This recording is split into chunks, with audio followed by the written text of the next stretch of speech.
¿cómo están? Les habla la profesora Romina Vázquez. Espero que se encuentren todos muy bien, que estas semanas hayan sido efectivamente para descansar, para compartir en familia y sobre todo para reponer energías y ánimos para enfrentar este segundo semestre. La actividad de hoy, la actividad 5 de participación y argumentación en democracia, tiene el siguiente objetivo.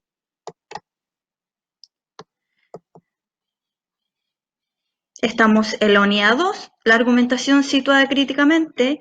En esta unidad, como mencioné anteriormente, nos vamos a centrar principalmente en el eje de lectura, en analizar distintos tipos de texto o discurso argumentativo para analizar los argumentos empleados, verificar su validez, su fuerza argumentativa y sobre todo que nosotros seamos capaces de a partir de las lecturas, cuestionar argumentos y también nosotros crear o generar nuestras propias posturas, tesis sobre estos temas polémicos que se nos van a presentar.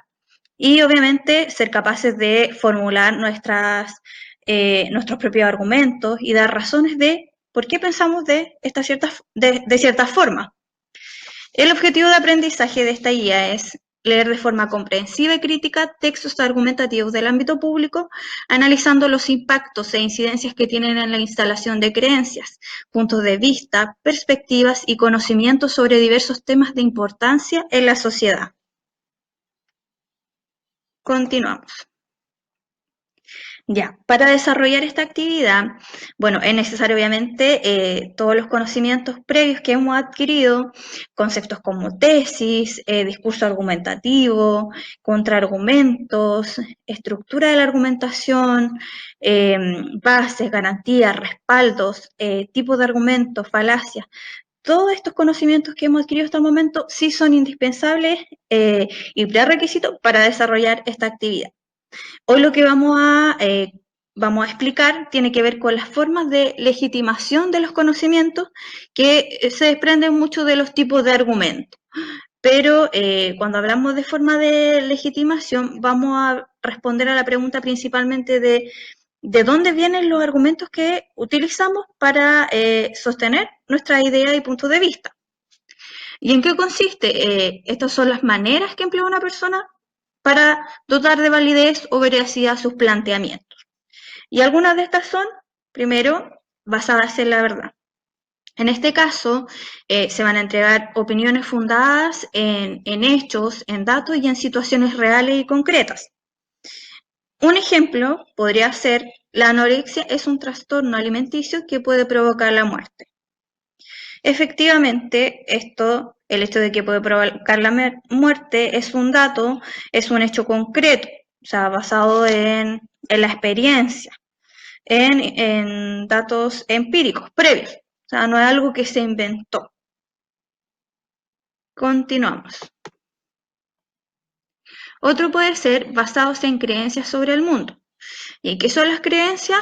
Corresponden a los principios, a las valoraciones que se tengan sobre algún aspecto de la realidad. Estos pueden basarse en preceptos religiosos, ideologías políticas, responder a normas culturales, entre otros. Y son valoraciones personales, que no necesariamente corresponden con la realidad, son subjetivos. Un ejemplo, continuando con el tema de la anorexia, podría ser, la anorexia se da solo en chicas jóvenes. Ya, esto obviamente es una creencia, una idea que es personal, y se basa obviamente en una conclusión que se puede llegar dependiendo de la ideología o creencias que tengan las personas. Pero no hay ningún dato específico, científico, investigativo que compruebe esto. Otro ejemplo podría ser, las personas anoréxicas están en pecado. Ya, esto obviamente es una idea, un juicio que se emite netamente basado en preceptos, en ideas religiosas, porque el concepto de pecado obviamente viene de la Biblia, de algo bíblico. Entonces, en este caso es una creencia basado en ideas religiosas. Continuamos. Ya.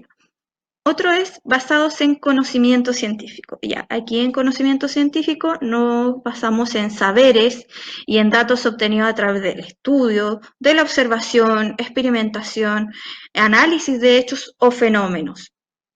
Y se vale obviamente de una serie de rigurosos procedimientos para llegar a determinadas conclusiones.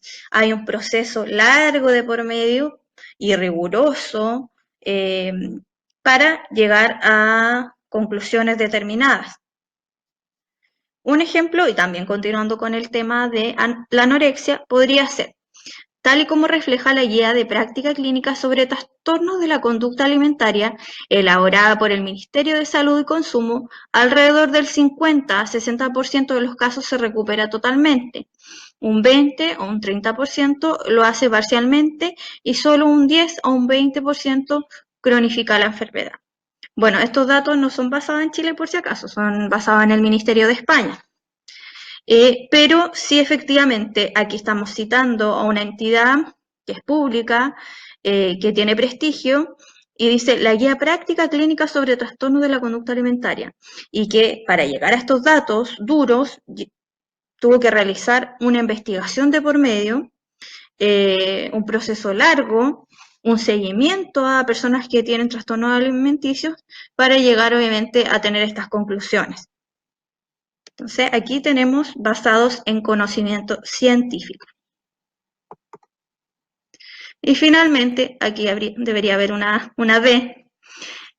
Hablamos de los basados en valores humanos. Bueno, como el nombre lo indica, aluden a valores humanos como la verdad, la solidaridad, el respeto, la fidelidad, justicia, esperanza, amor, etc. Aquí vemos una imagen que dice, el amor todo lo cura. Y siguiendo el tema, podría ser un ejemplo, decir, la anorexia es una enfermedad que solo puede curarse con amor. Entonces aquí apelamos principalmente a, a los valores. O sea, la legitimación del conocimiento se da a través de lo valórico. Ya, esos serían las 4 generales formas de legitimación del conocimiento que ustedes ojalá hayan podido comprender, están sencillas. Mucho se desprende de los tipos de argumentos que habíamos trabajado anteriormente en clase y la idea es que ustedes la hayan comprendido para que efectivamente en la lectura del texto puedan identificar cuáles de esta o cuál de esta emplea el autor Daniel Matamala para desarrollar su columna. Continuamos. Ya, en la actividad, como les mencioné, van a tener que leer una columna de opinión que se titula Pedrito y el lobo del periodista chileno Daniel Matamala. Esta es una columna muy actual que recién se publicó el pasado 25 de julio, el pasado sábado, 25 de julio, y tiene que ver con el tema de las AFP, de la Administración de Fondos de Pensiones. Luego de la lectura, la idea es que obviamente van a tener que responder unas preguntas que son de selección múltiple.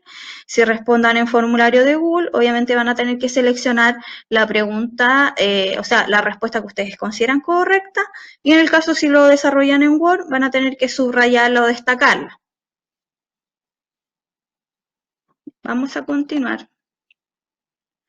Ya, como mencioné, esta es una columna de opinión, pero también la idea es que tengamos claro cuáles son las características o en qué consiste una columna de opinión.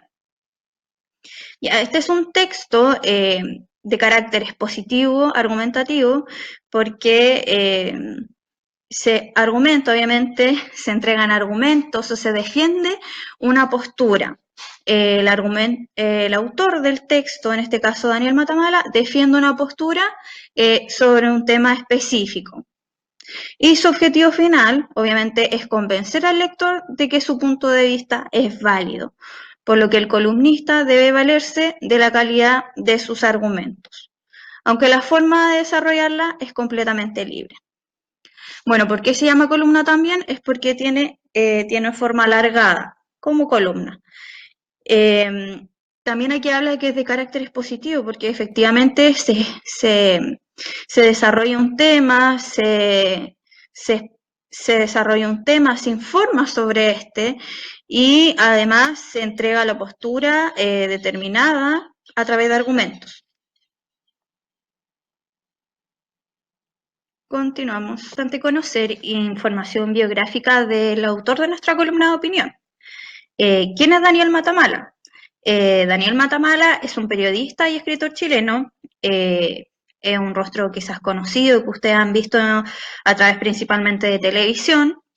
Ha conducido distintos noticiarios en televisión. Por ejemplo, entre el año 2000 a 2011 trabajó en el Canal 13 como presentador de programas de política, lector de noticias y actualmente es rostro ancla de CNN Chile y Chilevisión, donde conduce Primera Edición, Chilevisión Noticias, CNN Prime y Ciudadanos. También Daniel Matamala ha escrito 7 libros, obteniendo reconocimiento a nivel nacional. Estos libros principalmente tratan de política y de fútbol.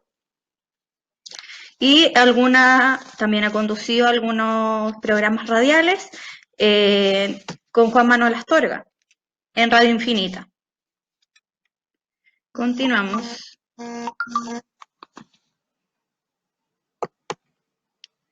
Ya, ¿y de qué trata la columna de opinión?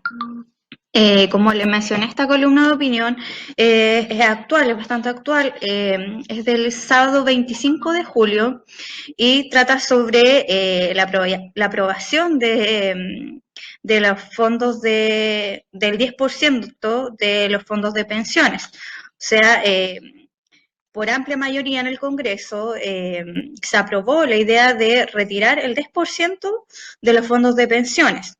Bueno, ustedes saben que uno a lo largo de la vida se supone que va ahorrando dinero para posteriormente tener una pensión cuando jubile. Quizás actualmente a ustedes este tema no les afecta directamente, pero efectivamente a sus papás. Y muchos de ellos van a tener la posibilidad de poder retirar este 10% de su fondo de pensiones, que considerando el contexto actual y cómo está la economía hoy en día, despidos masivos, entonces a muchas familias les va a servir y les va a ayudar mucho este dinero, que si bien no va a ser eterno, pero que les va a ayudar de alguna forma a paliar estas necesidades y carencias económicas que se están viviendo actualmente en el país. Ya, en esta columna de opinión, al hablar de este tema, también evidenciamos multiplicidad de voces argumentativas.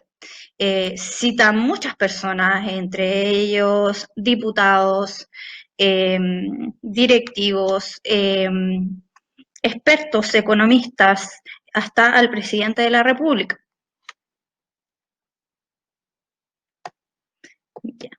Y también un dato importante, como dice el título de la columna, Pedrito y el Lobo, es necesario que sepamos o que conozcamos de qué trata un poquito este cuento.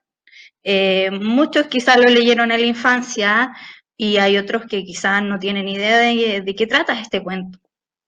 Pero sí es importante conocer a grandes rasgos del tema, del relato, para poder establecer una relación entre el título de la columna y la argumentación que efectivamente realiza Daniel Matamala, porque hay una analogía que se establece, una relación que se establece entre lo que él plantea y lo que aparece en este cuento.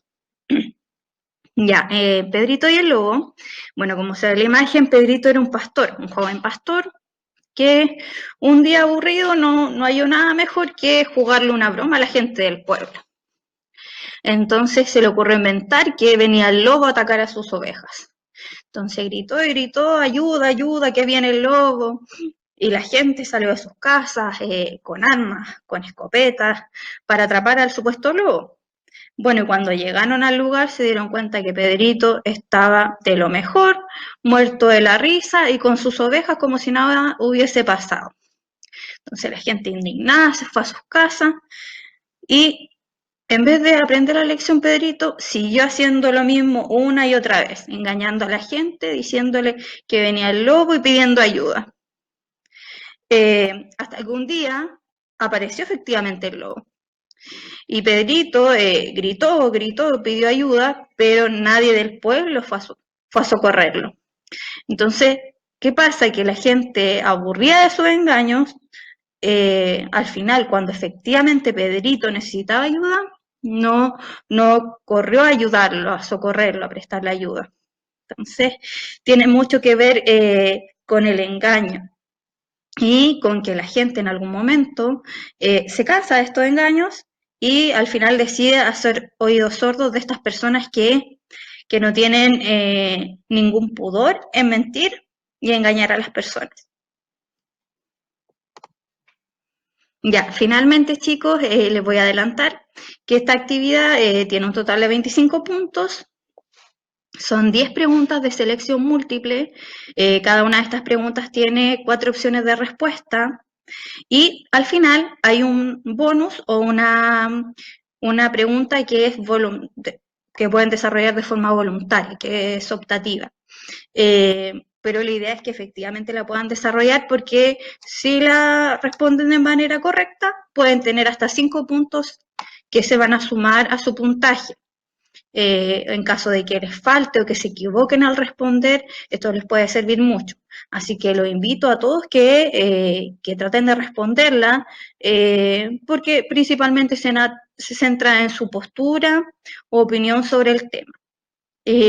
Esos chicos, más que nada, cualquier consulta o duda estaré respondiendo sus correos electrónicos. Un abrazo grande, que estén muy bien y será para una próxima ocasión. Chao, chao.